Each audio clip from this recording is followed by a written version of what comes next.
안녕하세요. 일신사입니다.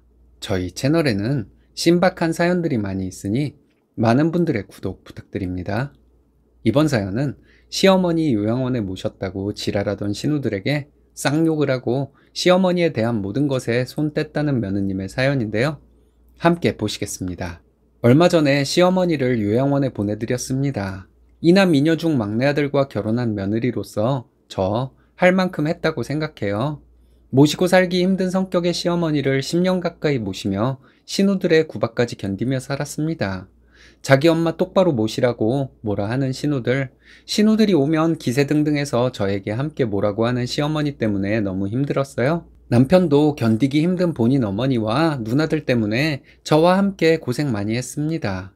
이제는 전부 놓아버리기로 했네요. 남편 고향은 서울에서 1시간 반 정도 걸리는 지방입니다. 고등학교 졸업하고 서울로 무작정 상경하여 독립해서 직장 다니며 혼자 살다가 20대 후반에 저와 만나 결혼했습니다. 저희 결혼하기 2년 전에 시아버지는 돌아가셨어요. 저는 시아버지를 2번 뵌 것이 전부입니다. 시아버지께서 돌아가신 후로 시어머니는 혼자 사셨어요. 아주버님과 신우들은 결혼해서 시댁과 멀지 않은 곳에 살고 있었습니다. 하지만 저희가 시댁에 가장 많이 찾아뵈었어요. 시어머니는 저희와 함께 살고 싶어 하셨습니다. 다른 자식들은 불편하다고 하셨고 저희를 편하게 생각하셔서 그런 마음이 드셨을 거예요. 저희 말고는 시어머니에게 안부 전화도 제대로 하는 자식이 없었습니다. 아주버님 부부도 그렇고 신우들도 시어머니에게 살가운 자식들은 아니었어요. 그래서 시어머니는 늘 외로워하셨습니다. 남편과 저에게 하루에도 몇 통씩 전화를 하셨어요. 별로 할 얘기도 없이 전화를 하셔서 뭐 하고 있냐, 밥은 먹었냐, 애들은 뭐 하냐 이런 얘기를 하셨는데 바쁠 때도 상관없이 전화를 하셔서 좀 힘들었습니다. 그리고 늘 다 죽어가는 분이셨죠. 아프다는 말씀을 달고 사시는데 시어머니 말씀을 듣다 보면 정말 오늘 내일 하는 분 같았습니다. 병원에 모시고 가서 이것저것 검사를 해보면 혈압 좀 높은 것 빼고는 별 이상이 없었지만 시어머니는 늘 아프다는 말씀을 달고 사시는 분이었습니다. 주말에 찾아뵈었을 때 너무 몸이 안 좋다고 하시면 저희 집으로 모시고 올라와서 일주일 정도 모시고 있다가 다시 모셔다 드렸습니다. 하루 종일 아프다 하시고 앓는 소리를 내시는데 노이로제 걸릴 것 같았습니다. 결혼 3년 차에 시어머니가 또 몸이 안 좋으시다고 해서 일주일 정도 모시고 있자고 생각하고 모시고 올라왔는데 그때부터 저희는 계속 시어머니를 모시고 살았습니다. 매일 밤마다 잠을 못 주무셨다, 온몸이 아프다는 말씀을 달고 사셨어요. 출근해서 회사에서 일을 하는 것이 오히려 쉬는 시간같이 느껴질 정도였습니다. 시어머니는 저녁에 일찍 주무시기 때문에 온 가족이 조용히 해야 하는 것도 너무 불편하고 한참 자라는 아이들을 조용히 시키는 것도 너무 힘들었습니다. 새벽에 일찍 일어나셔서 부스럭거리는 소리를 내셔서 저도 일찍 일어나게 되어 하루 종일 피곤한 것도 너무 힘들었네요.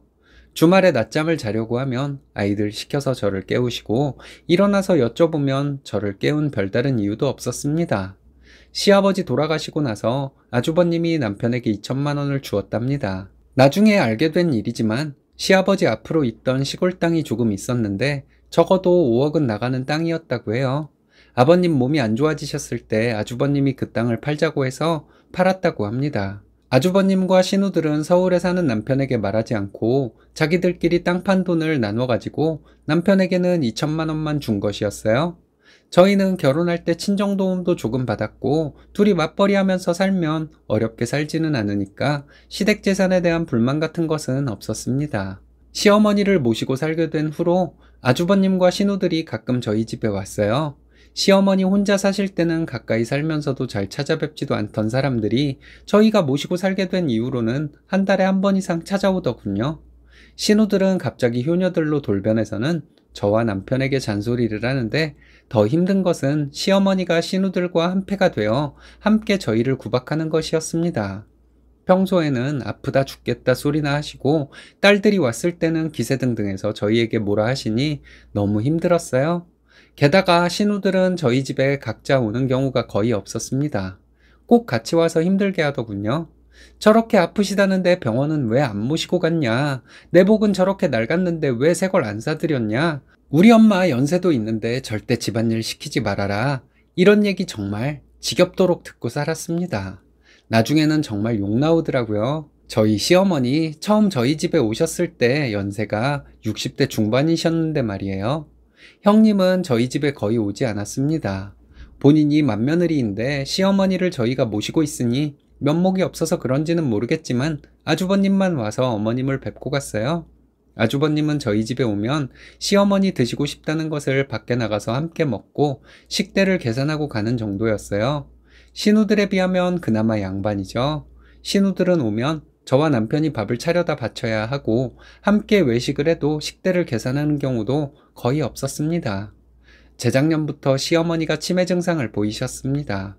병원에 가서 검사를 해보니 이미 치매가 어느 정도 진행이 되었다고 하면서 평생 약을 드셔야 한다고 하더군요. 시어머니는 상태가 좋아졌다 안 좋아졌다가를 반복했습니다.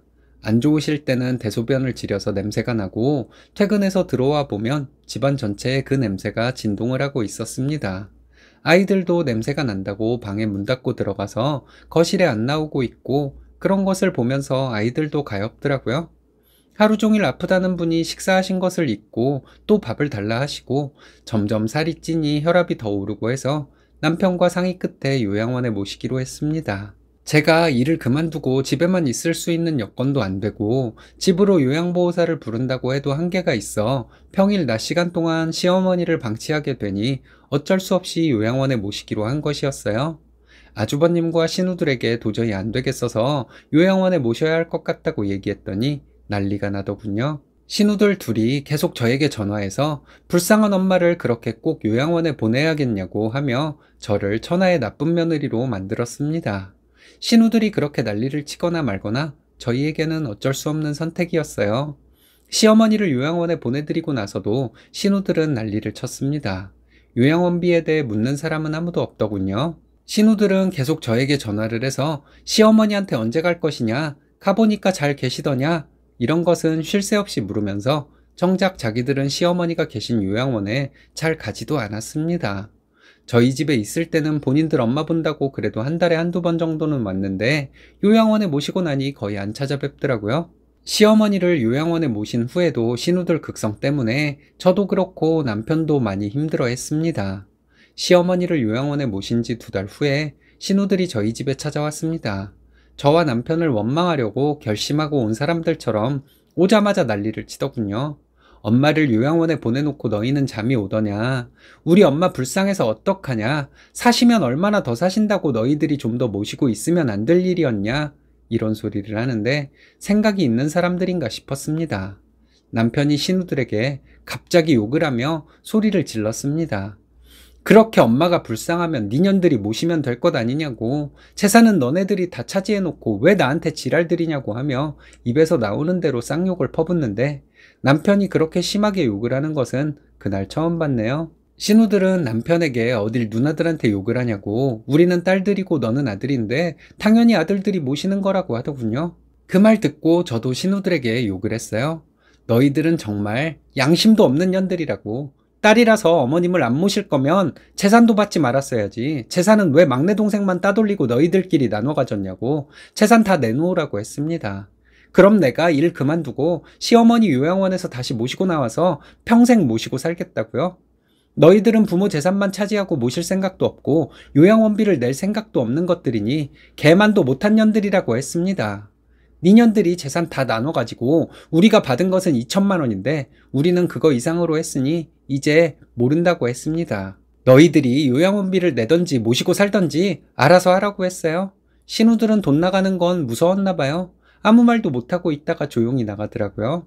신우들 가고 나서 남편이 아주버님에게 전화해서 얘기를 했습니다. 우리는 받은 것도 없으니 이제 손 떼겠다고. 우리는 받은 거 이상으로 했으니 이제부터는 형이랑 누나들이 알아서 하라고요. 그리고 아주버님과 형님들 함께 들어있는 단톡방에 요양원 연락처와 주소 남겨놓고 어머님 알아서 잘 모시라고 하고 남편은 나와버렸습니다.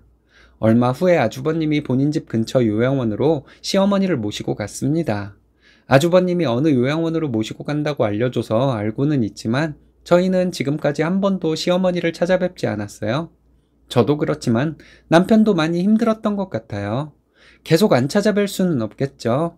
마음이 어느 정도 안정이 되고 나서 찾아뵐 생각입니다.